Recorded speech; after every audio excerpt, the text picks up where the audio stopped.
आज हम जिस विषय के ऊपर बात करने जा रहे हैं वो एक खास विषय है। हम सबसे जुड़ा, आपसे जुड़ा, मुझसे जुड़ा और शायद इस क्लास के ख़त्म होते होते हम सबके पैरों से ज़मीन को खिसका दे। ये ऐसा विषय है जिसके बारे में हमने सोचा भी नहीं कि ऐसा भी हो सकता है क्या, लेकिन वो हो रहा है। आज अगर हम एक टॉपिक में आज की क्लास की शुरुआत करें तो उस टॉपिक को हम कहेंगे महाद्वीपीय प्रवाह का सिद्धांत। बहुत अजीब सी चीज़ लगती है कि महाद्वीप और उनका प्रवाह और उसके भी कोई सिद्धांत, क्योंकि हमने तो हमेशा हमारी पृथ्वी को, हमारी ज़मीन को स्थिर देखा है, डटे हुए देखा है, अचल देखा है। तो फिर ये प्रवाह शब्द की बात यहाँ कहाँ से आ गई? इस डायग्राम में, इस पहली ही स्लाइड के डायग्राम में इस चीज़ को दिखाया गया है कि किस तरह से ग्लोब के ऊपर महाद्वीप जो पहले एक झुंड के रूप में थे और धीरे धीरे उनके बीच के अंतर को दिखाया है। यानी आज हम जिस देश को, जिस महाद्वीप को जहाँ पर देख रहे हैं वो स्थिति शुरू से वहाँ नहीं थी। तो इसका मतलब महाद्वीप खिसक रहे हैं। खिसक रहे हैं तो क्यों खिसक रहे हैं? वो कौन से कारण हैं, वो कौन से बल हैं? और अगर ऐसा है या ऐसा हुआ है तो भविष्य में क्या ऐसा जारी रहेगा? अगर जारी रहता है तो उसके क्या परिणाम होंगे? इन सब बातों पर आज हम चर्चा करेंगे। चूँकि ये बिल्कुल नई चीज़ों को हमारी ज़िंदगी में शामिल करेगा, तो इसलिए हम एक एक पॉइंट को बहुत गहराई से लेते हुए, डेप्थ से लेते हुए यहाँ पर चलेंगे। आज की इस क्लास में जिन बिंदुओं पर हम चर्चा करने वाले हैं वो है, पहला बिंदु, इस सिद्धांत की ज़रूरत क्यों हुई। यानी ये तो हम जान रहे हैं कि आज हम महाद्वीपीय प्रवाह सिद्धांत पर बात करने वाले हैं, लेकिन हमें पहले उस ज़रूरत को जानना होगा जिसकी वजह से इस सिद्धांत या इस विचारधारा की उत्पत्ति हुई। किसी भी, जिसको कहते हैं कि जैसे आविष्कार जो है वो आवश्यकता की जननी है, यानी हमें उस आवश्यकता को जानना है जिसके कारण इस तरह की विचारधारा का उद्भव हुआ। दूसरा पॉइंट जो आज हम डिस्कस करेंगे वो है शुरुआती विचारधाराएं क्या रहीं, शुरुआती मत क्या रहे, शुरुआत कहाँ से हुई। क्या शुरुआत में ही मान लिया गया कि महाद्वीपों का प्रवाह हो रहा है या और चीज़ें सामने आईं? बिल्कुल असंभव सा लगता है अगर हमें कोई कह दे कि हमारे नीचे की ज़मीन खिसक रही है। ये बिल्कुल वैसा ही लगता है जैसा कोई बहुत ही अनहोनी या असंभव बात हमारे सामने हो जाए। आज मुझे कहा जाए कि मैं रोज़ जिस तरफ से गेट खोलकर अपने घर से सड़क पर आती हूँ, अगर कोई मुझे कहे कि कुछ समय के बाद हो सकता है कि वो सड़क और मेरे घर के बीच की दूरी इतनी बढ़ जाए कि बीच में गहरी खाई आ जाए, तो ये चीज़ बिल्कुल असंभव लगती है। लेकिन आज की इस क्लास को समझते हुए जैसे जैसे हम आगे की ओर बढ़ेंगे, हमारे लिए शायद वो चीज़ असंभव ना रहे। लेकिन पहले हम बात करेंगे शुरुआती विचारधाराओं की, जिनके बाद में पूरी तरह से प्रवाह सिद्धांत आया। शुरुआती विचारधाराओं में हम बात करेंगे कैल्विन तथा लैपलर्थ व लव की विचारधारा, जिन्होंने अलग अलग ज़रूरतों को पूरा करने के लिए इस सिद्धांत को दिया। दूसरी विचारधारा जो जिस पर हम आज बात करने वाले हैं वो है लोथियन ग्रीन की विचारधारा। उसके बाद हम बात करेंगे टेलर महोदय की विचारधारा। उसके बाद हम वैगनर महोदय की विचारधारा पर बात करेंगे। और आज की हमारी बात हो सकता है कि वैगनर तक रुक जाए, लेकिन जिस समस्या को लेकर के या जिस ज़रूरत को लेकर आज हम शुरुआत करेंगे उसका अंत वैगनर पर नहीं है, बल्कि वो जाता है प्लेट टेक्टोनिक तक। शायद आज हमारे पास इतना टाइम ना हो कि हम प्लेट टेक्टोनिक भी डिस्कस कर लें, लेकिन उसका एक बैकग्राउंड हम आज यहाँ पर बना लेंगे। यानी हम बात करेंगे बहुत ही प्राइमरी स्टेज से लेकर के बहुत ही एडवांस्ड स्टेज तक की, कि किस तरह से इस तरह की विचारधाराएं हमारे सामने आई। लेकिन इन सबसे पहले बात करेंगे कि इस तरह की विचारधाराओं की ज़रूरत क्या थी, क्या चीज़ ऐसी थी जिसकी वजह से हमें इन मतों के बारे में बात करने की ज़रूरत हुई। सिद्धांत की ज़रूरत, एक ही ज़रूरत थी कि पृथ्वी की सतह पर स्थित विभिन्न उच्चावच कैसे उत्पन्न हुए। यह हमने देख लिया कि पृथ्वी की उत्पत्ति कैसे हुई, ये हमने जान लिया कि सौर मंडल में पृथ्वी की स्थिति कैसे है, ये भी हमने जान लिया कि पृथ्वी की आंतरिक संरचना क्या है, पृथ्वी के ऊपर किस तरह की संरचना है वो हम देख रहे हैं। लेकिन वो कौन से कारण थे या वो कौन सी चीजें थी जिनकी वजह से पृथ्वी पर ये उच्चावच बने। पृथ्वी के जितने भी उच्चावच हैं उनको हम दो ऑर्डर के अंदर यहाँ पर ले रहे हैं, दो ऑर्डर की हम यहाँ पर बात करेंगे। पहला ऑर्डर है या प्रथम क्रम जिसको हम कह रहे हैं, वो उच्चावचों में आते हैं महाद्वीप और महासागर। और ये कहा जाता है कि पृथ्वी की उत्पत्ति के बाद जो सबसे पहले उच्चावच बने वो यही थे, महाद्वीप और महासागर। दूसरे क्रम के अंदर हम शामिल करते हैं विभिन्न प्रकार के पर्वत, पठार, मैदान, नाले वाले, ये सब। लेकिन द्वितीय क्रम के बनने से पहले प्रथम क्रम के उच्चावचों की बात हुई। अब उन चीज़ों को जानने की ज़रूरत महसूस होने लगी कि पृथ्वी के धरातल पर ये जो प्रथम क्रम के या द्वितीय क्रम के उच्चावच थे, इन्हें बनाने वाले कौन से बल थे, कौन सी प्रक्रियाएं थीं। क्योंकि सिर्फ ये मान लेना कि पृथ्वी के समय से ही ये चीज़ें हैं, ये वैज्ञानिक विचारधारा नहीं हो सकती।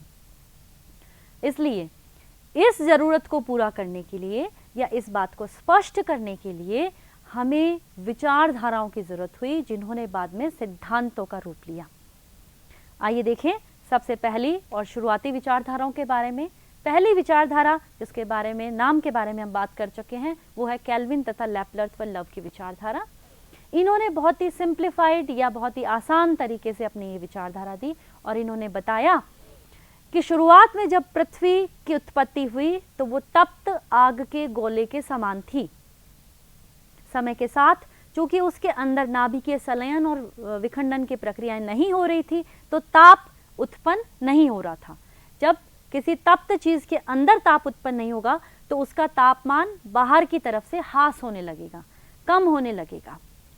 और यही ताप में कमी जो है वो उस आग के तप्त गोले के संकुचन के लिए उत्तरदायी हुई।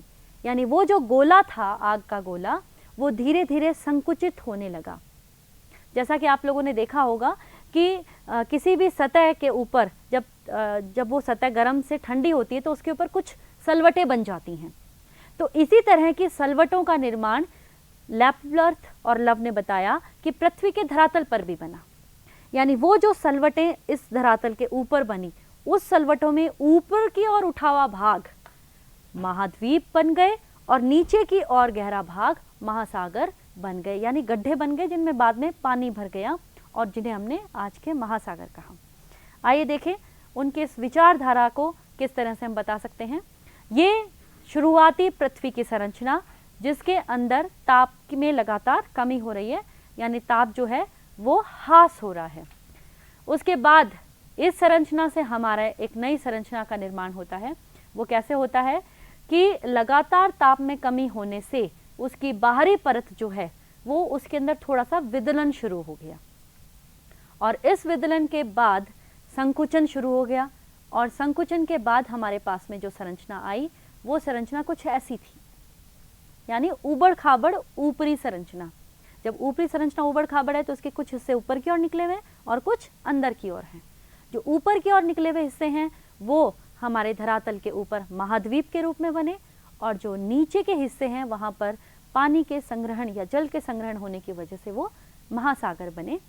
इस ऊबड़ खाबड़ संरचना के चित्र में अंदर हम अगर स्पष्ट तौर पे बताएं तो ये अंदर गहराई की ओर भाग है और इसलिए ये हो गया हमारा महासागर, और ये जो ऊपर की ओर उभरा हुआ भाग है ये हो गया हमारा महाद्वीप।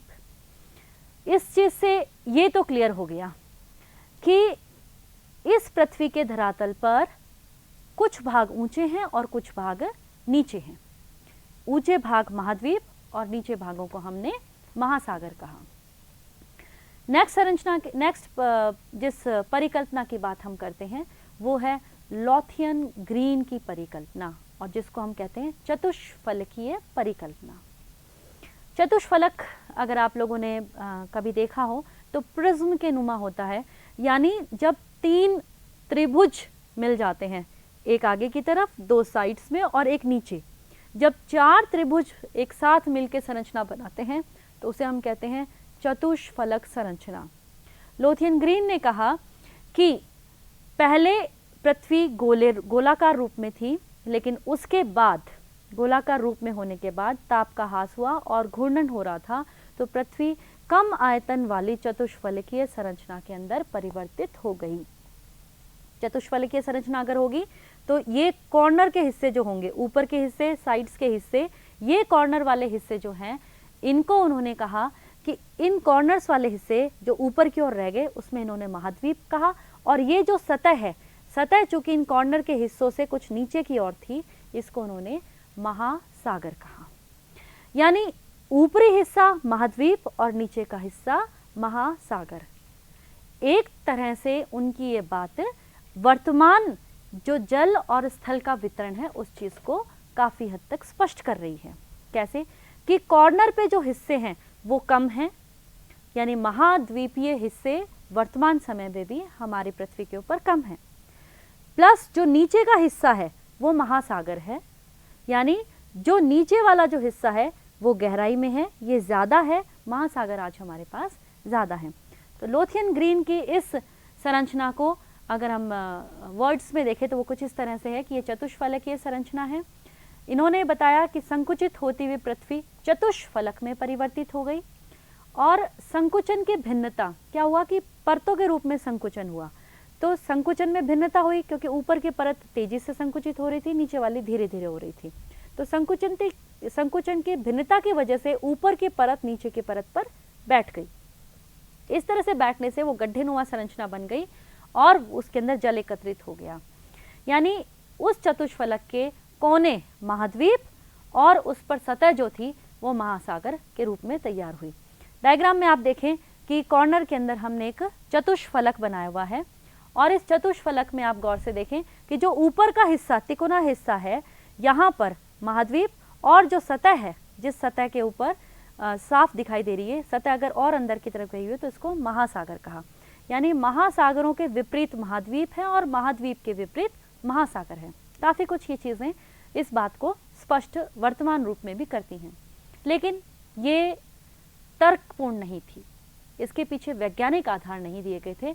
तो चतुष्फलकीय संरचना कुछ समय तक पॉपुलर रही और उसके बाद हटा दी गई।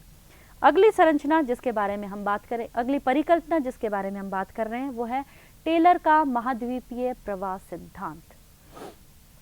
टेलर पहले व्यक्ति नहीं थे जिन्होंने ये महाद्वीपीय प्रवाह की बात की, पहले व्यक्ति नहीं थे ये। एक्चुअली महाद्वीपों के शिफ्टिंग की, प्रवाह की बात काफ़ी टाइम से आने लग गई थी, क्योंकि कुछ लोगों को कुछ ऑब्जर्वेशंस इस तरह के दिखे थे कि उन्हें लगने लगा था कि महाद्वीप जैसी स्थिति में आज हमारे सामने है वैसी स्थिति में शुरू से नहीं थे, कुछ और स्थिति पहले रही है। तो टेलर से पहले जिन लोगों ने इस बारे में बात किया, जिन लोगों ने टेलर को आधार प्रदान किया, हम पहले उनके बारे में बात कर लेते हैं बहुत शॉर्ट में। टेलर से पहले महाद्वीपीय प्रवाह सिद्धांत की बात या प्रवाहों की बात जो थी वो एंटोनियो स्नीडर ने की थी।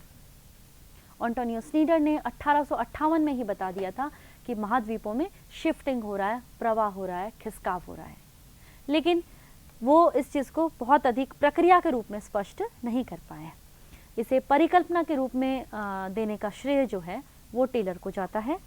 और एक बहुत ही खूबसूरत सी बात यह है कि टेलर ने किसी समस्या के समाधान के तौर पे इस परिकल्पना का प्रतिपादन किया था।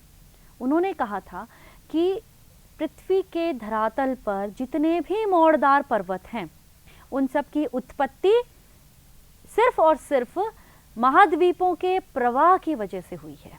1908 में उन्होंने अपने इस संकल्पना का प्रतिपादन किया और मोड़दार पर्वतों की उत्पत्ति को बताने के लिए किया था।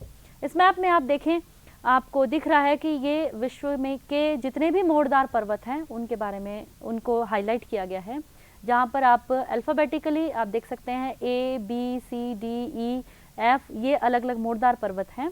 रॉकीज़ और एंडीज़ का जो भाग है वो उसके अंदर बिल्कुल क्लियर हो रहा है।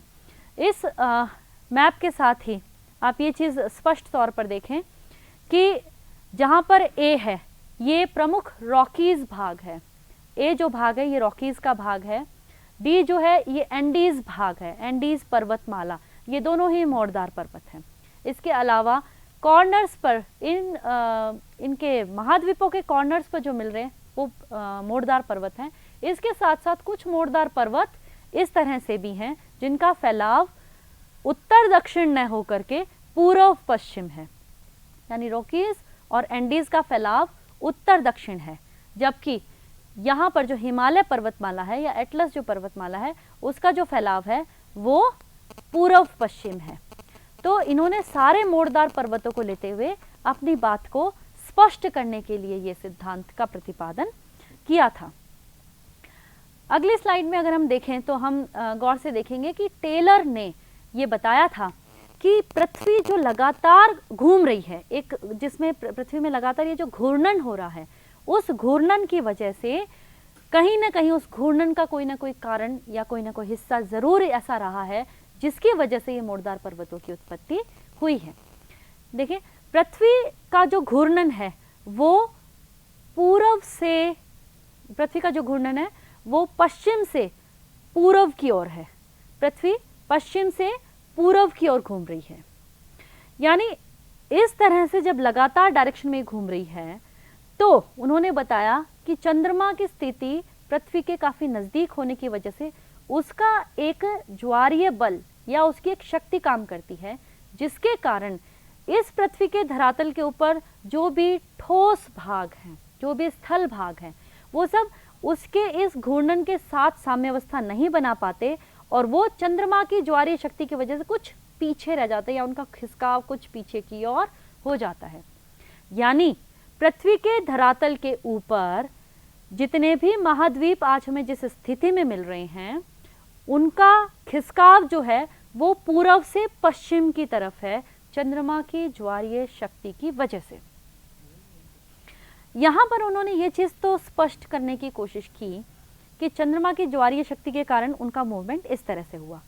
जब ये स्थल भाग वापस पश्चिम की ओर मुड़ रहे हैं तो कॉन्टिनेंट्स या जिन महाद्वीपों को हम कहें कि महाद्वीपों के जो किनारे थे वो किनारे निचली परत जिसको हम सीमा कह रहे थे, सीमा के साथ टकराने के कारण वलन पड़ गए उनमें, और यही वलन जो है वो मोड़दार पर्वतों के रूप में हमें दिखाई दिया। लेकिन बहुत सारी कमियां थी उनके इस कॉन्सेप्ट में और इस अनेक कमियों की वजह से ही उनका ये जो सिद्धांत था ये अमान्य हो गया। कमियां क्या थी कि चंद्रमा की इतनी बड़ी ज्वारीय शक्ति संभव नहीं है। अगर चंद्रमा में इतनी ही शक्ति होती कि वो पृथ्वी के ऊपर धरातल पर स्थित भाग को अपनी तरफ आकर्षित कर सकता तो वो पृथ्वी के रोटेशन को भी प्रभावित कर सकता था, रोक सकता था। दूसरा जो सबसे बड़ी प्रॉब्लम ये रही कि उन्होंने सारे मोड़दार पर्वतों के लिए यही कारण बताया, जबकि जिनका फैलाव उत्तर दक्षिण है यानी रॉकीज और एंडीज जहां पे पश्चिम की ओर गमन स्पष्ट होता है, लेकिन हिमालय या अन्य पर्वत जिनका फैलाव पूर्व से पश्चिम है वहां पर वो चीज को स्पष्ट नहीं कर पाए कि ऐसी स्थिति के अंदर मोड़दार पर्वतों की उत्पत्ति क्यों हुई। यानी जिस समस्या के समाधान के लिए उन्होंने महाद्वीपीय प्रवाह सिद्धांत दिया उस समस्या को कुछ हद तक ही समझाने में वो सफल रहे, पूर्णतया से नहीं समझा पाए। तो फिर उनके बाद आए वैगनर, और वैगनर का जो महाद्वीपीय सिद्धांत है वो टेलर के महाद्वीपीय प्रवाह सिद्धांत का एक सुधरावा रूप है, जिसको हम कहें कि रॉ मटेरियल जो था बहुत ही, जिसको कहें कि हमें मूल अयस्क रूप के अंदर चीज़ें टेलर ने दे दी थी, वैगनर ने उन्हीं चीज़ों का दूसरे संदर्भ में प्रयोग करते हुए लेकिन इस सिद्धांत की बात की है। देखिए, वैगनर जो थे वो भूगोलवेत्ता नहीं थे, वो जलवायुवेत्ता थे, और जलवायुवेत्ता जो थे उसका मतलब है कि वो जलवायु का अध्ययन कर रहे थे, संपूर्ण विश्व की जलवायु का वो अध्ययन कर रहे थे। जलवायु का पता हमें कैसे चलता है? कॉपेन ने बताया है कि जलवायु वनस्पति जो है वो जलवायु की वास्तविक सूचक है, यानी किसी भी जगह की वनस्पति को, पेड़ पौधों को अगर हम देख लें तो हमें वहाँ की जलवायु का पता चल जाता है। उदाहरण के लिए आप देखें, अगर कहीं पे आपने आकड़े का पौधा, कीकर का पेड़ या नीम का पेड़ देखा है तो आप समझ सकते हैं कि वहाँ पर ऐसी जलवायु है जो शुष्कता लिए हुए है, यानी जहाँ बारिश कम होती है। लेकिन कहीं पर अगर आपने पाइन, फर, स्प्रूस, चीड़, देवदार, ये सब पेड़ अगर आपने कहीं देखते हैं तो इसका मतलब वो क्षेत्र ऐसा है जहाँ पर अच्छी खासी बारिश होती है, आर्द्र जलवायु है। जब वैगनर पूरे विश्व की जलवायु के बारे में अध्ययन कर रहे थे तो उन्होंने देखा कि वर्तमान जगह पर जहाँ पर शुष्क जलवायु पाई जाती है वहाँ पर कुछ ऐसे पेड़ों के अवशेष मिले, कुछ ऐसे वनस्पति के अवशेष मिले जो वहाँ की जलवायु के अनुपयुक्त नहीं थे। उदाहरण के लिए उन्होंने जो लिया वो लिया कि शुष्क जलवायु वाले प्रदेशों पर अगर हिमानी काल के जीवों या हिमानी काल जैसी जलवायु वाले जीव जंतुओं के और या पेड़ पौधों के अवशेष मिलते हैं तो इसका मतलब उस क्षेत्र की जलवायु कभी न कभी हिमयुक्त थी, यानी ठंडी जलवायु थी, शीत जलवायु थी। ये उनके सामने बहुत बड़ी समस्या आई कि क्या ऐसा कारण रहा है कि पृथ्वी के ऊपर जलवायु प्रदेश मूव करते रहे हैं, परिवर्तित होते रहे हैं। उनके सामने इस समस्या को सुलझाने के दो ऑप्शन थे। पहला ऑप्शन तो ये था उनके सामने कि वो ये माने कि पृथ्वी के ऊपर जलवायु प्रदेश परिवर्तित हो रहे हैं, यानी जहाँ पर आज भूमध्य रेखा है और हम उष्ण जलवायु कह रहे हैं वहाँ पर पहले कभी शीत जलवायु रही हो या कभी शीतोष्ण जलवायु रही हो, या जहाँ आप ध्रुवों की बात कर रहे हैं वहाँ कभी उष्ण जलवायु रही हो।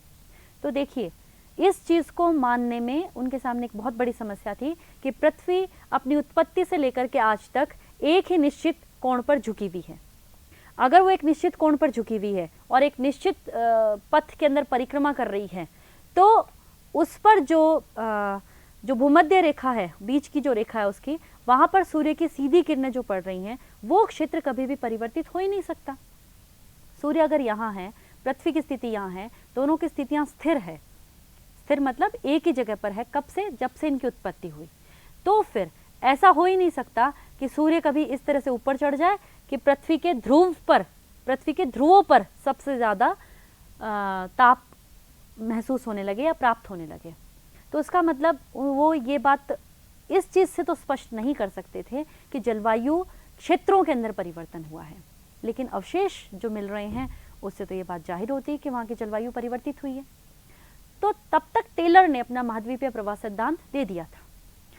तो उन्होंने महाद्वीपीय प्रवाह सिद्धांत को अपने ऑप्शन के तौर पे लिया और उन्होंने ये कहा कि चूंकि महाद्वीप जो हैं उनमें परिवर्तन हो रहा है, इसलिए आज जो महाद्वीप भूमध्य रेखा पर स्थित है यानी उष्ण जलवायु रखता है, महाद्वीप वो कभी ध्रुव, दक्षिणी ध्रुव पर हो सकता है या उत्तरी ध्रुव पर हो सकता है, यानी घूमता हुआ वो कभी उत्तरी ध्रुव या दक्षिण ध्रुव पर चला गया होगा जहाँ पर शीत जलवायु थी। उस वजह से वहाँ पर वैसी वनस्पति हुई और उसके अवशेष आज हमें वहाँ पर मिल रहे हैं जहाँ पर आज भूमध्य रेखा गुजर रही है।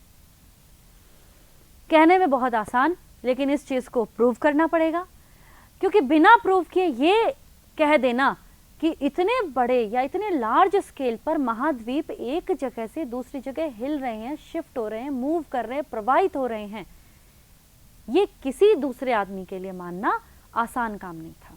ये बिल्कुल वैसा है जैसी स्थिति हम लोगों की आज है कि हमें अगर कही जाए कि हमारे नीचे की पृथ्वी खिसक रही है, धरती खिसक रही है, तो हमें ये चीज़ सही नहीं महसूस हो सकती। तो उनसे प्रमाण भी मांगे गए। पहले हम बात करते हैं कि महाद्वीपीय जो प्रवाह सिद्धांत है वो क्या कहता है। इन्होंने 1912 में भूतकाल में हुए जलवायु परिवर्तनों को समझने के संदर्भ में अपनी बात कही थी और उसी के रेफरेंस में इन्होंने अपने सिद्धांत का प्रतिपादन किया। इनके मान्यताएं थी, कुछ मान्यताएं क्या थी? पहली कि सभी स्थल भाग काफ़ी समय पहले, काफ़ी समय से मतलब साल, 2 साल, लाख साल नहीं है, 1000 साल नहीं है, ये बात कर रहे हैं कार्बोनिफेरस काल से भी पहले की बात, लाखों साल पहले की बात हुई है ये, कि सभी स्थल भाग आपस में जुड़े हुए थे। यानी जितने भी आप पृथ्वी के ऊपर कॉन्टिनेंट्स देख रहे हैं, स्थल भाग देख रहे हैं, वो सब के सब आपस में जुड़े हुए थे। और उस प्रारंभिक स्थल भाग को इन्होंने नाम दिया पेंजिया। इन्होंने कहा पेंजिया। दूसरी बात इन्होंने कही कि ये जो पेंजिया था वो चारों तरफ से महासागर से घिरा हुआ था। भी सीधी सी बात है कि पृथ्वी के धरातल पर क्या है, महाद्वीप और महासागर। अगर महाद्वीप सारे जुड़े हुए हैं तो चारों तरफ क्या होगा उसके, महासागर। और उस महासागर को यानी आद्य प्राचीन महासागर जो था उसको इन्होंने नाम दिया पेंथालसा। यानी शुरुआत में सिर्फ दो ही संरचनाएं थी, पेंजिया और पेंथालसा। तीसरी बात जो इन्होंने कही वो ये कही कि पेंजिया सियाल से बना हुआ था। सियाल मतलब हल्की चट्टानों से निर्मित, सिलिका और एल्यूमिनियम से निर्मित था। जबकि पेंथालसा यानी महासागरों की जो तली थी वो सीमा से बनी हुई थी, यानी सिलिका और मैग्नीशियम से बनी हुई थी, और वो सियाल से भारी थी। क्योंकि सियाल जब हल्का है और सीमा भारी है तो नेचुरली एक बहुत ही सिंपल सी चीज़ यहाँ पर आती है कि सियाल और सीमा का आपस में जो रिलेशन रहेगा वो ये रहेगा कि सीमा के ऊपर सियाल आसानी से तैर सकता है। आप यहाँ पर देखें, इस ग्लोब के अंदर हमने सारे महाद्वीपों को नाम के साथ में क्लब कर दिया, हमने जोड़ दिया है। तो आप देखिए अफ्रीका, साउथ अमेरिका मतलब अफ्रीका, दक्षिणी अमेरिका, ऑस्ट्रेलिया, भारत का हिस्सा, उत्तरी अमेरिका, इन सबको हमने चीज़ों को आपस में जोड़ दिया। तो ये जो संरचना हमारे ग्लोब के ऊपर हमें नज़र आ रही है, ये संरचना है पेंजिया की। इस संरचना के चारों तरफ जो ब्लू कलर के अंदर आप देख रहे हैं, ये सारी की सारी संरचनाएं जो हैं ये आ रही है आपकी पूरी की पूरी पेंथालसा यानी महासागरीय भाग। तो प्रारंभिक स्थल भाग एक हो गया और चारों तरफ इसके महासागर हो गया। इसके बाद जो इन्होंने अपनी बात मानी, जो अपनी मान्यता रखी, वो थी नेक्स्ट कि सियाल सीमा के ऊपर तैर रही है। मतलब जितने भी कॉन्टिनेंट्स हैं वो सारे के सारे उस पेंथालसा के ऊपर तैरने की स्थिति के अंदर है। बहुत ही, क्योंकि सियाल हल्की है, सीमा भारी है, तो तैरने में इन्होंने बहुत ही आसानी से तैरना, इस चीज़ को इन्होंने बताया। नेक्स्ट जो चीज़ इन्होंने बताई वो ये बताई कि पेंजिया जो था यानी जो आद्य कॉन्टिनेंट था जो आपस में जुड़ा हुआ था, ये पेंजिया इस तरह से जुड़ा हुआ था कि उसका इकट्ठा होने वाला हिस्सा जो था वो नीचे की तरफ था। वर्तमान में अगर हम पृथ्वी को देखें तो ऊपर की तरफ उत्तरी ध्रुव है और नीचे की तरफ दक्षिणी ध्रुव है। ये जो उत्तरी ध्रुव और दक्षिणी ध्रुव है, तो ये जो पेंजिया की स्थिति थी वो कुछ इस तरह से थी कि वो थोड़ा सा नीचे की तरफ था। तो पेंजिया जब नीचे की तरफ था तो जो दक्षिणी ध्रुव है वो इस पेंजिया में कहीं ना कहीं टच हो रहा था, कहीं ना कहीं वर्तमान जो दक्षिणी ध्रुव है वो कहीं ना कहीं था। और वो कहाँ था, वर्तमान में अफ्रीका, दक्षिणी अफ्रीका में जो नेटाल जगह हैं वो नेटाल जगह उस दक्षिणी ध्रुव पर थी। यानी ये बताया गया कि पेंजिया दक्षिणी ध्रुव के ज़्यादा समीप था, नीचे की तरफ था। इसका भूमध्य रेखा या उत्तरी गोलार्ध के अंदर उपस्थिति काफ़ी कम थी। तो ये सारी इनकी मान्यताएं थी, लेकिन इनकी मान्यताएं के बाद प्रक्रिया को समझना ज़्यादा ज़रूरी है, क्योंकि मान्यताओं से प्रक्रिया स्पष्ट नहीं होती है। तो प्रक्रिया इनकी क्या थी, इन्होंने प्रक्रिया के रूप में बताया कि कार्बोनिफेरस काल में जो पेंजिया था उसके अंदर विभंजन शुरू हुआ, यानी उसके अंदर क्रैक्स डेवलप हो गए, और उन क्रैक्स या विभंजन की वजह से वो पेंजिया टुकड़ों में बट गया। सबसे पहले एक बड़ा टुकड़ा जो पेंजिया था उसके दो टुकड़े हुए, और इन दो टुकड़ों में उन्होंने नाम दिया, उत्तरी टुकड़ा लोरेशिया और दक्षिणी टुकड़ा गोंडवाना। अभी तक पेंजिया के सिर्फ दो टुकड़े ये बता रहे हैं, उत्तरी भाग लोरेशिया, दक्षिणी भाग गोंडवाना। तो नेचुरली जब ये दो भागों में विभाजित होगा तो जो पेंथालसा है उसका थोड़ा सा पानी इसके बीच में आ जाएगा, और स्थल भागों के बीच में जब जल भाग आ गया तो एक नया सागर का निर्माण हो गया, और उस सागर को इन्होंने नाम दिया टेथिस सागर।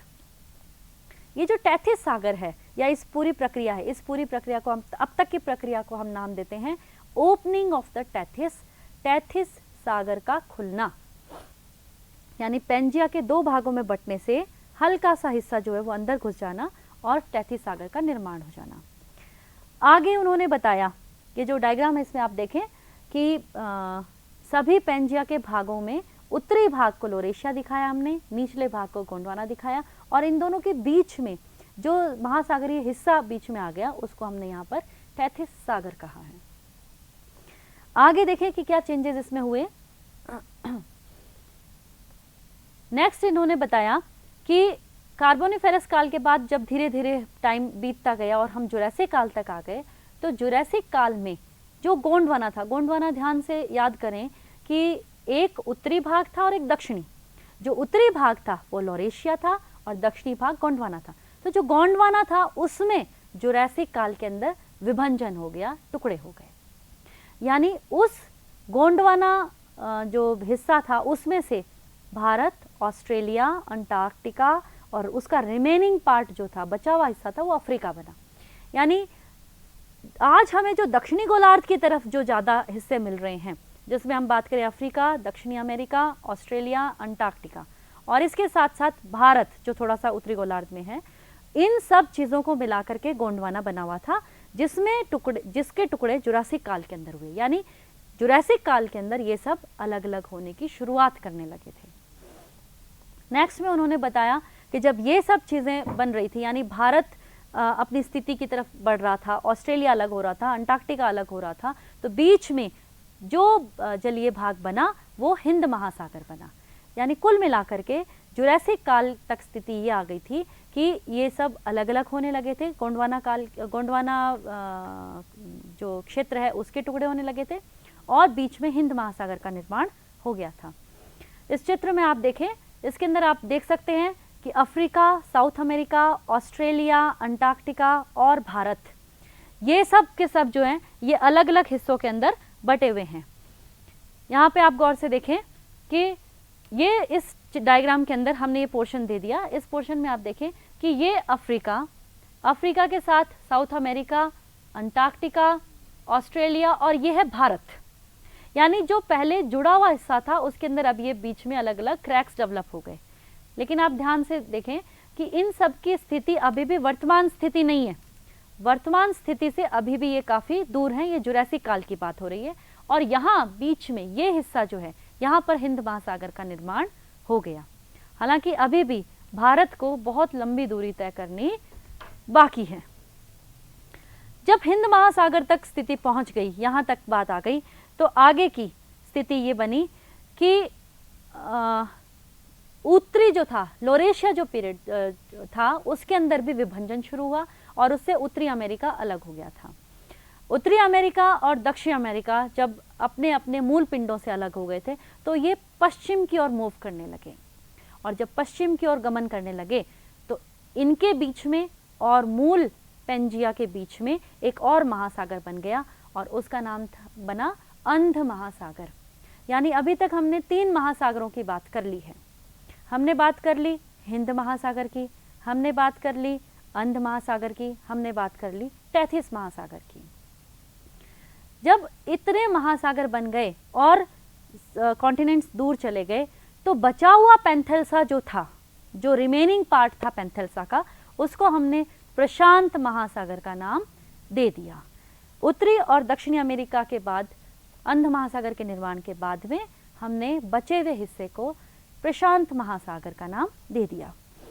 अब तक हमने इसकी प्रोसेस को समझ लिया है, इसकी प्रोसेस को जान लिया है। लेकिन ये जो प्रोसेस थी ये प्लियोसीन काल तक, वर्तमान स्थिति तक चली थी।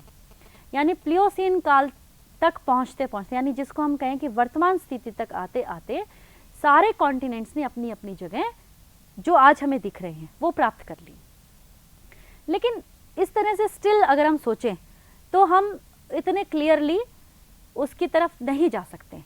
तो हम क्या करें कि एक छोटा सा वीडियो क्लिप आपको यहाँ पे दिखा देते हैं जिससे ये चीज़ क्लियर हो जाए। आप इसमें देखें कि ये पेंजिया बना हुआ है और कितनी स्पीड से ये मूवमेंट आप यहाँ पर देख पा रहे हैं। धीरे धीरे एक पेंजिया से वर्तमान स्थिति तक ये कॉन्टिनेंट्स पहुँचे हैं। ये बहुत फास्ट रहा। आइए हम इसको फिर से बहुत ही स्लो मोड के अंदर देखते हैं।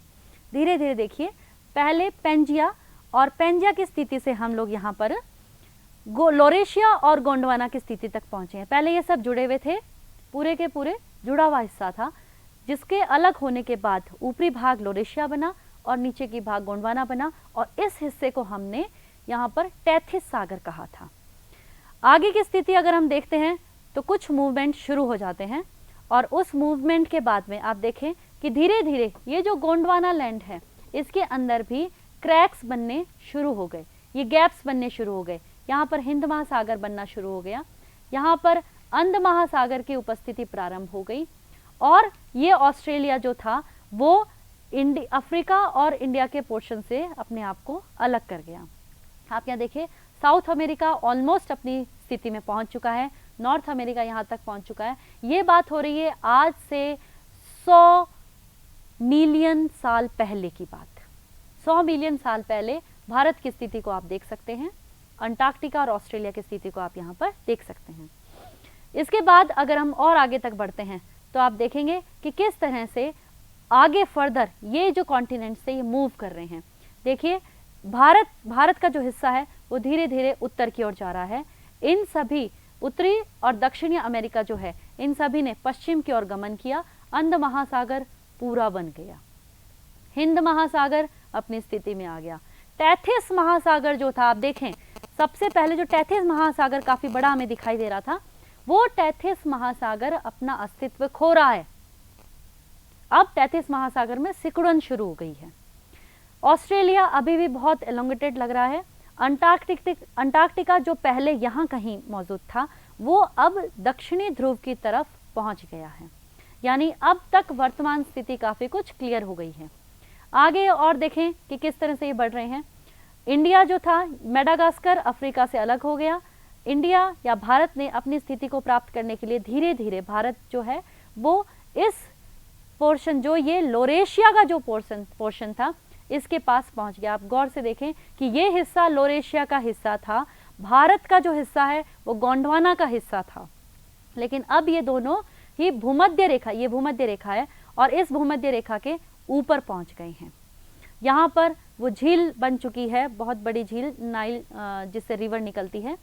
और अंटार्कटिका जो है उसने अपना फैलाव इस तरह से कर लिया कि पूरे दक्षिणी ध्रुव तक आ गई है।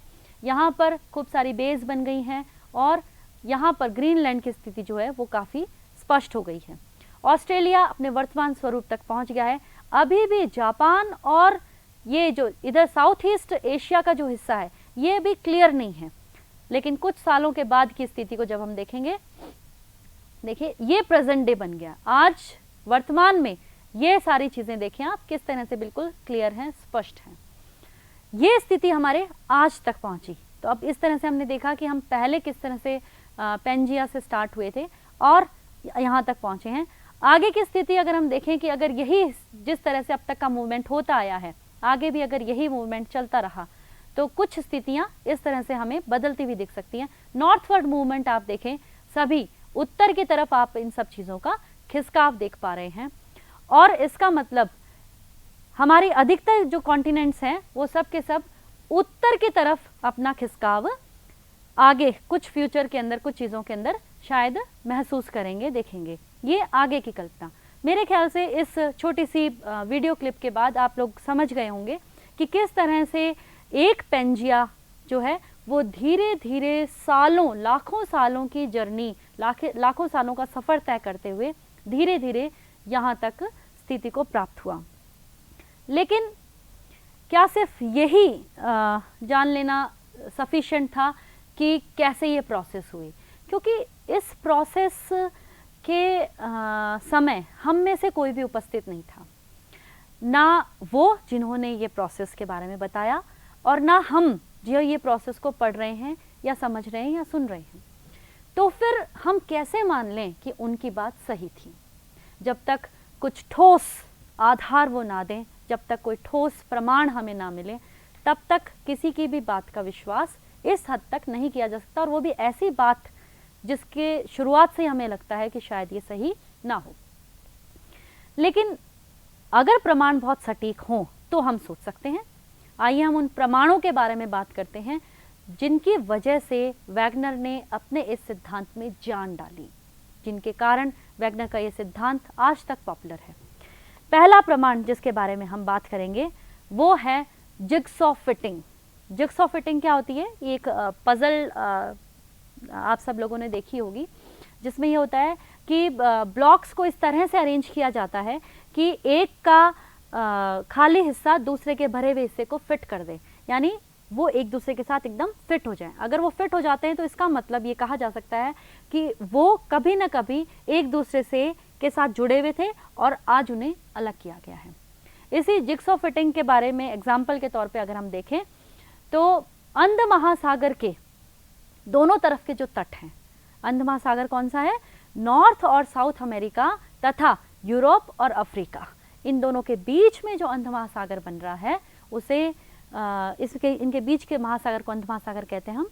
इस अंध महासागर के दोनों तटों के तरफ जितने भी भौगोलिक, भूगर्भिक व जीवावशेषिक हमें प्रमाण मिलते हैं, उन सभी के अंदर साम्यता है, यानी समान तरह की दोनों तरफ चीज़ें मिल रही हैं, जो इस चीज़ को प्रमाणित करते हैं कि कभी ना कभी ये चीज़ें एक थी। आइए एक एक करके इन सब चीज़ों को लेते हैं हम।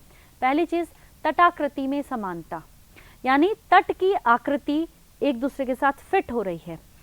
देखें इस डायग्राम के अंदर, ये डायग्राम है आज का, जो आप लेफ्ट साइड में देख रहे हैं, ये आज का डायग्राम है, ये दक्षिणी अमेरिका, और दूसरा जो डायग्राम है ये अफ्रीका का है।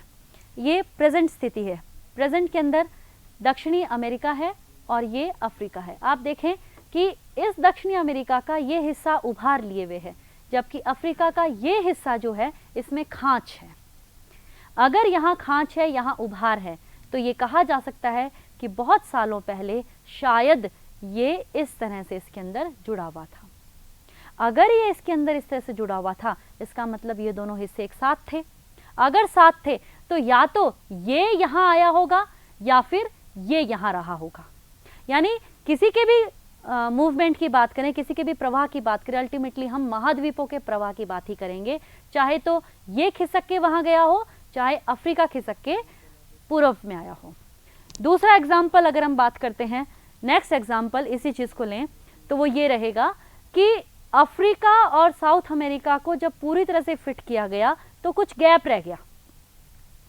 तो कुछ लोगों ने कहा कि भाई ये जो गैप है, इस गैप की वजह से हो सकता है बाई चांस से फिट हो गया हो। गैप अगर है इसका मतलब एग्जैक्ट इनका मिलान नहीं है। तो जब सिर्फ तटों की बात की गई, सिर्फ स्थल भाग की बात की गई, तो इतना गैप नजर आया। लेकिन जब महासागरीय तली की तरफ जाते हैं हम, तो वहां पर महासागरीय हिस्से को भी जब आपस में मिलाया गया तो उन्होंने पाया कि ये शैलो पार्ट है, ये बहुत उथला हिस्सा है, और इस उथले हिस्से का हो सकता है कि बाद में इस पर पानी आ गया और कभी ये स्थल का भाग रहा हो। अगर उथले हिस्सों को भी आपस में मिला दिया जाए तो गैप नेग्लिजिबल या नगण्य हो जाता है। कुछ ये जो रेड स्पॉट्स आप देख रहे हैं, ये वो भाग हैं जो आज हमारे सामने मौजूद नहीं है। तो इसमें यह भी कहा जाता है कि कुछ हिस्से जब ये अलग हो रहे थे तो उस दौरान कुछ सबमर्ज हो गए, यानी जल के अंदर डूब गए, और कुछ हिस्से बाहर रह गए। तो इस तरह से इस पिक्चर से और भी क्लियर हो गया कि किस तरह से साउथ अमेरिका और अफ्रीका जो है वो एक जैसे रहे हों। लेकिन अगर आपने कभी जिक्सो पजल देखी हो तो उस पजल के साथ ही एक चीज़ और आती है कि क्या सिर्फ पजल्स का आपस में जुड़ जाना, यानी पजल्स जो हैं उसके फिट आपस में फिट हो जाना के वजह से ही हम उसे एक हिस्सा मान लेते हैं, या उस पजल के ऊपर जो चित्र बने हुए होते हैं उन चित्रों की भी स्थिति ऐसी हो कि वो एक दूसरे को फेवर कर रहे हो, एक दूसरे की कंटिन्यूटी को दिखा रहे हो, तब हम इसको मानेंगे। चलो नेक्स्ट डायग्राम में आप देखें कि भूगर्भिक साम्यता, हम बात कर रहे हैं भूगर्भिक साम्यता की, यानी भूमि की जो चट्टानें हैं अगर उनमें समानता है तो हम उस चीज़ को मानेंगे। देखें ये साउथ अफ्रीका है और ये अमेरिका। अमेरिका के इस तट पर जिस तरह की चट्टान पाई जाती है, ठीक वैसी ही चट्टान साउथ अफ्रीका के इस तट साउथ अमेरिका के इस तट पर मिलती है, यानी ये कंटिन्यूटी को दिखाती है। ठीक ऐसे ही देखें इस तरफ जो चट्टानें हैं ठीक वैसी ही चट्टानें साउथ अमेरिका के यहाँ पर है जो भी कंटिन्यूटी को दिखा रही हैं, और वही स्थिति यहाँ है। यानी अगर चट्टानी भूभाग के अंदर भी साम्यता पाई जाती है, इसका मतलब ये स्पष्ट होता है कि ये दोनों बाई चांस ही आपस में जुड़ाव या जुड़े हुए नहीं थे, बल्कि एक ऐसी स्थिति थी जब वास्तव में ये जुड़े हुए थे, ताकि तभी तो इस तरह के चट्टानी भूभागों की कंटिन्यूटी यहाँ पर मिली है। ये एक। अगला अगर हम एग्जाम्पल देखें तो नेक्स्ट एग्जाम्पल हमारा है जीवावशेषिक साम्यता। पहले बात कर लेते हैं हम जीवों के अवशेष क्या होते हैं, जीवाश्म क्या होते हैं। देखिए, प्राचीन काल के अंदर जीव जो उपस्थित थे, लेकिन अपनी मृत्यु के बाद वो इस तरह से चट्टानों के अंदर दब गए कि उनके प्रिंट्स, यानी उन जीवों के प्रिंट्स हमें चट्टानों के ऊपर नजर आते हैं, तो उन्हें हम कहते हैं जीवाश्म, यानी जीवों के इम्प्रिंट्स। या कुछ हद तक हमें हड्डी, नाखून, ऐसी चीजें जो अभी तक समाप्त नहीं हुई हैं वो मिल जाए तो उन्हें हम कहेंगे जीवावशेष। अगर जीवावशेष किसी एक जगह पर दूसरी ऐसी जगह जो वहां से बहुत दूर है, उन दोनों के बीच में समान मिलें, तो ये कहा जा सकता है कि ये एक जगह कभी रही होंगी। आइए देखें, पहला और सबसे बड़ा जीवाश्म जो हमें मिले वो मिले मीजोसॉरस के। मीजोसॉरस के जीवाश्म या जीवाश्मिक अवशेष जो हैं वो हमें साउथ अमेरिका के इस पोर्शन पर, ये जो ग्रीन पोर्शन है यहाँ पर मिलते हैं, और ऐसे ही अवशेष हमें जो है वो अफ्रीका के इस पोर्शन पर मिलते हैं। तो यहाँ पर ये कहा जा सकता है कि भाई कोई बात नहीं है, अलग अलग थे तो ये तैर करके कुछ हिस्से यहाँ चले गए होंगे मीजोसॉरस के, और उसके बाद में कुछ प्रजातियां यहाँ रही, कुछ यहाँ रही, और दोनों के अवशेष हमें अलग अलग मिल गए। लेकिन यहाँ पर मैं ये क्लियर कर दूं कि मीजोसॉरस जो था वो स्थल पर रहने वाला ही एक जीव था, वो जल के अंदर जीवित नहीं रह सकता था, और तैरकर वो यहाँ से लेकर के यहाँ तक की जो दूरी है, इस दूरी को भी पार नहीं कर सकता। अगर मीजोसॉरस ने ये दूरी पार नहीं करी, इसका मतलब मीजोसॉरस कभी एक दूसरे के समीप ही रहने वाले हिस्सों पर थे, यानी ये दोनों हिस्से कभी न कभी बिल्कुल साथ साथ थे। अगले डायग्राम के अंदर अगर हम देखें तो हम बात करते हैं एक वनस्पति की, ग्लॉसोप्टेरिस वनस्पति। इस वनस्पति के अवशेष आश्चर्यजनक तौर पे हमें साउथ अमेरिका, दक्षिणी अमेरिका, अफ्रीका, मेडागास्कर, दक्षिण का भारत का दक्षिणी हिस्सा, अंटार्कटिका का बीच का हिस्सा और ऑस्ट्रेलिया, यानी पूरे के पूरे गोंडवाना लैंड वाले जो हिस्से थे उन सब पर एक कंटिन्यूशन के रूप में मिल रहा है। देखिए आप, यानी जब हम इनको जुड़ाव दिखाते हैं तो हमें लगातार क्रम के अंदर मिल रहा है ये ग्लॉसोप्टेरिस वनस्पति। देखिए, किसी भी वनस्पति के लिए संभव नहीं है कि आज जितनी दूरी पर ये अंटार्कटिका या अफ्रीका और ये अमेरिका हमें दिख रहे हैं, उतनी दूरी समुद्र की तय करके इस वनस्पति के लिए तो ये संभव नहीं था कि ये जा पाती।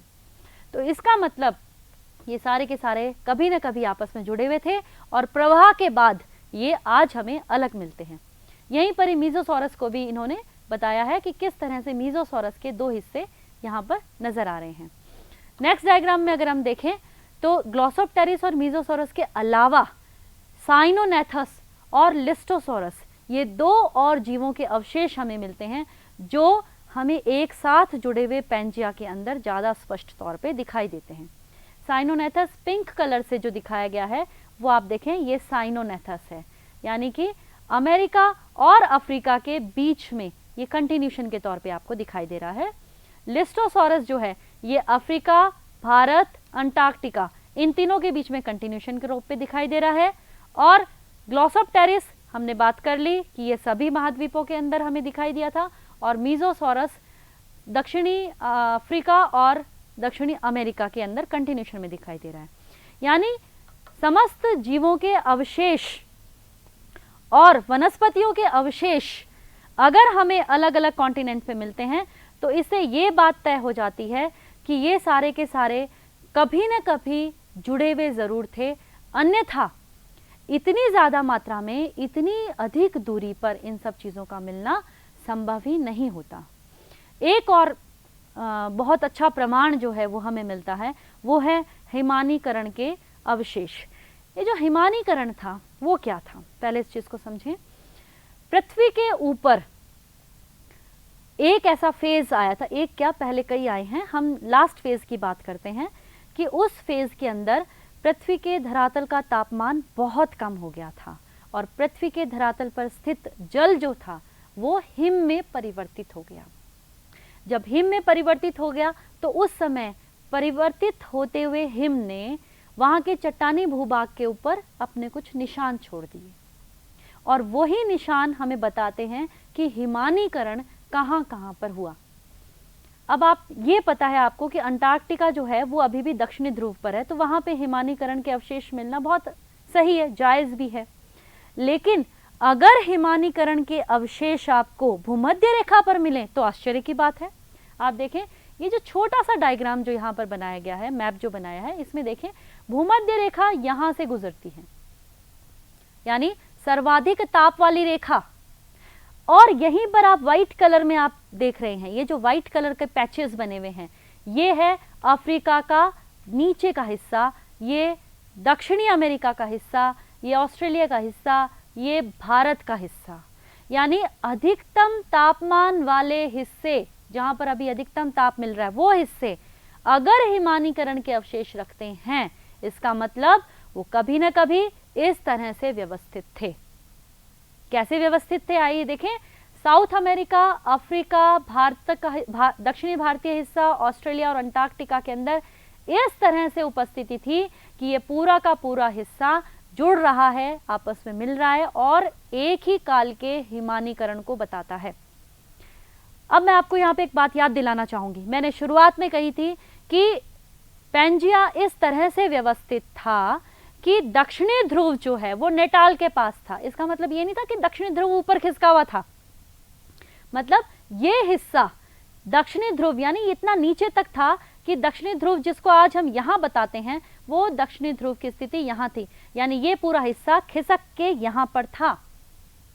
तभी तो इसकी स्थिति, इस पूरे पोर्शन की स्थिति ध्रुवीय थी और यहाँ पर हिमानीकरण बहुत अधिक मात्रा में और बहुत स्पष्ट तौर पर हुआ, और जिसके अवशेष हमें आज यहाँ पर स्थित होने के बावजूद मिलते हैं। मेरे ख्याल से इतने प्रमाणों के बाद हमारे अंदर भी ये चीज स्पष्ट हो जानी चाहिए कि जब इतनी सारी चीजें, इतने सारे पक्ष में प्रमाण मिल रहे हैं, तो एक बात तो तय है कि वास्तव में आज जो हम महाद्वीपों की स्थिति को देखते हैं वो वैसी नहीं थी, उनमें परिवर्तन हुआ है। और किस तरह का परिवर्तन हुआ, ये हिमानीकरण के बाद तो मुझे ऐसा लगता है कि बहुत ड्रास्टिक चेंज हुआ, बहुत ही जिसको कहें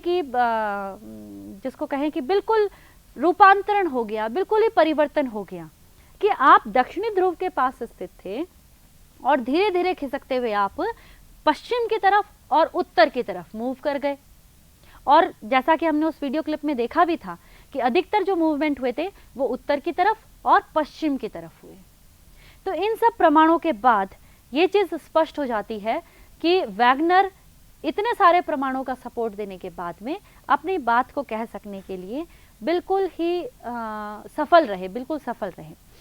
अब वैगनर से ये सवाल किया गया कि टेलर ने जिस बात को अधूरी छोड़ दी थी कि मोड़दार पर्वतों की उत्पत्ति वाली बात, जिसमें टेलर जो है वो उस तरह से स्पष्ट नहीं कर पाए थे, वो कैसे संभव हुआ। तो वैगनर ने बहुत ही सिंपल तरीके से अपनी बात कही कि जब महाद्वीपों का प्रवाह दक्षिण से उत्तर की ओर और पश्चिम की ओर हुआ है, तो महाद्वीपों के किनारों पर मोड़दार पर्वत उन महाद्वीपों के पश्चिमी हिस्से में और उसके उत्तरी हिस्से के अंदर हमें मिलेंगे। आप देखो उस वीडियो क्लिप को आप याद करो, उसमें यह साफ था कि भारत का हिस्सा नीचे था और वो उत्तर की तरफ मूव कर गया, जहां हमें आज पूर्व पश्चिम की तरफ जाती हुई हिमालय पर्वत श्रृंखला, मोड़दार पर्वतों की सबसे बड़ी हिमालय पर्वत श्रृंखला मिलती है। इसी तरह से उत्तरी और दक्षिणी अमेरिका का पश्चिम की ओर जब गमन हो रहा था तो वहां पर हमें रॉकीज और एंडीज आज मिल रहे हैं। तो इस तरह से महाद्वीपों के किनारों पर मोड़दार पर्वतों की उपस्थिति ने भी वैगनर के महाद्वीपीय प्रवाह सिद्धांत को प्रूव करने में अपना बहुत बड़ा योगदान दिया, या यो कहे कि उनके इस वजह से ज्यादा असरदार हुआ कि वो मोड़दार पर्वतों की उत्पत्ति को बता सके। एक और चीज जो उन्होंने अपने इसके सपोर्ट में दी वो ये था द्वीपीय चापों की उपस्थिति। द्वीपीय चाप क्या हैं? चाप के आकार में कुछ द्वीप हमें दिखाई देते हैं, जिसमें हम वेस्ट इंडीज़ को शामिल कर सकते हैं, जिसमें हम साउथ ईस्ट के कुछ देशों के कुछ हिस्सों को हम शामिल कर सकते हैं। तो यहाँ पर उन्होंने बताया कि जब बड़े हिस्से लोरेशिया और गोंडवाना से जब बड़े हिस्से पश्चिम की ओर मूव कर रहे थे, यानी उत्तरी और दक्षिणी अमेरिका को बना रहे थे, तो ये जो बड़े हिस्से जब मूव कर रहे थे तो उनसे टूटकर छोटे छोटे थोड़े हिस्से वहाँ छूट गए। चूंकि उनका प्रवाह उतनी तेजी से उनके साथ नहीं हो पाया, इसलिए वो अंध महासागर के अंदर रुक गए और इसीलिए उन्होंने वेस्ट इंडीज की उत्पत्ति को स्पष्ट किया। यानी द्वीपीय चाप मुख्य भूमि के तेज गमन के बाद पीछे छूटे हुए हिस्से हैं और उनका जो उनकी जो चट्टानी संरचना है वो भी बिल्कुल मुख्य भूमि के समान ही पाई गई। तो इससे भी तय हो गया कि महाद्वीपों का प्रवाह हुआ है, निश्चित तौर पे हुआ है और उसी दिशा में हुआ है जिस दिशा में वैगनर इस चीज को बताते हैं। यानी कुल मिलाकर के अगर हम वापस उस मैप पर आते हैं तो हम यहाँ पर स्पष्ट कर सकते हैं कि किस तरह से महाद्वीपों के पश्चिमी हिस्से के अंदर हमने मोड़दार पर्वतों को देखा और किस तरह से भारत चूंकि उत्तर की ओर मूव करके गया था तो वहां पर हमें हिमालय मोड़दार पर्वतों के रूप में मिलता है। लेकिन ये इतने स्पष्ट करने के बाद भी ये जो सिद्धांत था ये भी आलोचनाओं से मुक्त नहीं रह पाया। इस सिद्धांत ने भी अपनी आलोचनाएं अपने साथ ही लाए और वो आलोचनाएं जो थी वो इस आधार पर थी, पहली कि वो कौन से फोर्सेस थे, वो कौन से बल थे जिन्होंने प्रवाह को जन्म दिया, जिनकी वजह से इतने लार्ज स्केल पर इतने बड़े बड़े कॉन्टिनेंट्स या महाद्वीप जो थे वो मूव कर गए। इसका मतलब बहुत शक्तिशाली बलों की जरूरत पड़ी होगी। हमारे लिए एक छोटा सा पत्थर उठाना मुश्किल हो जाता है, तो इतने बड़े कॉन्टिनेंट्स का और वो भी इतनी इतनी दूरी तक मूवमेंट हो जाना, तो कोई बहुत बड़े फोर्सेस इसके पीछे रहे होंगे। उन फोर्सेस को बताने में वैगनर असफल रहे थे। दूसरा जिसके आधार पर उनका आलोचना की जाती है वो प्रक्रिया है। उन्होंने प्रक्रिया को बहुत ही सरल करके बताया कि पश्चिम की ओर और उत्तर की ओर मूवमेंट हो गया, लेकिन ये प्रक्रियागत रूप से उतना स्पष्ट नहीं हो पाया कि क्यों कुछ पश्चिम की ओर मूव करे और क्यों कुछ उत्तर की ओर मूव करे, क्यों सारे एक तरफ ही मूव नहीं किए। यानी यहाँ पर भी कहीं गैप रह गया और उस गैप को ये स्पष्ट नहीं कर पाए। तीसरी जो इनकी आलोचना थी वो थी कि इन्होंने अपने सिद्धांत की शुरुआत की कार्बोनिफेरस काल से। इन्होंने कहा शुरुआत में ही मान्यता के अंदर माना कि कार्बोनिफेरस काल के अंदर समस्त स्थल भाग आपस में जुड़े हुए थे, यानी पेंजिया। लेकिन कार्बोनिफेरस काल से पहले क्या स्थिति थी उस चीज को ये स्पष्ट नहीं कर पाए, जो बहुत ही इंपॉर्टेंट था। क्योंकि जब हम किसी स्थिति को मान लेते हैं कि ये ऐसा था, तो वो तो हम आज की स्थिति को भी मान सकते हैं कि वर्तमान में जैसी स्थिति है वैसी शुरू से चली आ रही है। तो हर एक चीज के पीछे कारण बताना जरूरी था, तो इनकी मान्यताओं के पीछे कारण जरूरी थे, जबकि इन्होंने उन कारणों को स्पष्ट करने में ये असफल रहे। तो इन सब आलोचनाओं के चलते ये इस बात को नहीं स्पष्ट कर पाए कि किन कारणों की वजह से महाद्वीपों में प्रवाह हुआ।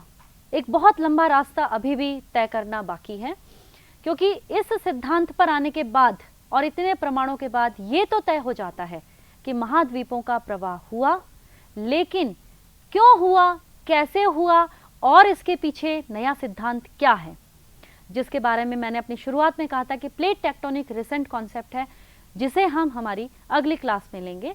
लेकिन प्लेट टेक्टोनिक तक का जो रास्ता था वो वैगनर ने बिल्कुल क्लियर किया और प्लेट टेक्टोनिक उसी के नक्शे कदम पर आगे की ओर बढ़ा। तो अगली क्लास में हम लोग इस नए टॉपिक को लेंगे। आज हमने ये जान लिया कि महाद्वीपों में प्रवाह हो रहा है, यानी हमारे पैरों के नीचे की धरती खिसक रही है। इसे आप बिल्कुल उतना असंभव ना मानिएगा जितना आप इस क्लास से पहले मान रहे थे। Thank you.